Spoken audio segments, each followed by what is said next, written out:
Bus வந்து பாத்தீங்கன்னா கிரிவலம் போல மனசுக்கு வராது. இந்த பஸ் வந்து பாத்தீங்கன்னா பஸ் ஸ்டாண்டுக்கு போகுது. 4 நம்பர் 5 நம்பர் பஸ் வந்து பாத்தீங்கன்னா பஸ் ஸ்டாண்டுக்கு போவோம்.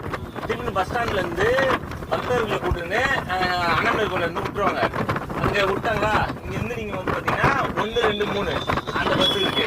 அந்த பஸ்ல தான் நீங்க வந்து பாத்தீங்கன்னா கிரிவலம் வர முடியும். இப்ப நீங்க கீழே இறங்குங்க. இந்த பஸ் வந்து பாத்தீங்கன்னா கிரிவலம் சுத்தி வராது, பஸ் ஸ்டாண்டுக்கு போகுது, கிரிவலம் சுத்தி வரல.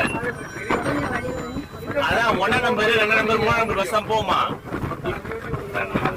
அது இப்ப வந்து மாத்திட்டாங்களா, அவங்க ரூல்ஸ் மாத்திட்டாங்களா. நேத்து போச்சா, இன்னில இருந்து மாத்திருக்காங்களா. ஆமா, அதுதான். சாரி, மன்னிச்சுங்க, நீங்க தப்பா நினைச்சுக்காதீங்க. பக்தர்களுக்கு வந்து கிரிவல பயன்பாட்டுக்காக வந்து பாத்தீங்கன்னா 3 bus, 1 number 2 number 3 number 4 number 5 நம்பரும் அண்ணாமலை கோயில்ல இருந்து பக்தர்களை கூட்டிட்டு போயிட்டு பஸ் ஸ்டாண்ட்ல விடும். பஸ் ஸ்டாண்ட்ல இருந்து திருப்பி வந்து அண்ணாமலை கோயில்ல விடும். அதுக்கப்புறம் என்ன பண்ணலாம்னா, இங்க கிரிவலம் போறதுக்கு இந்த பஸ்ல திருப்பி 1 நம்பர் 2 நம்பர்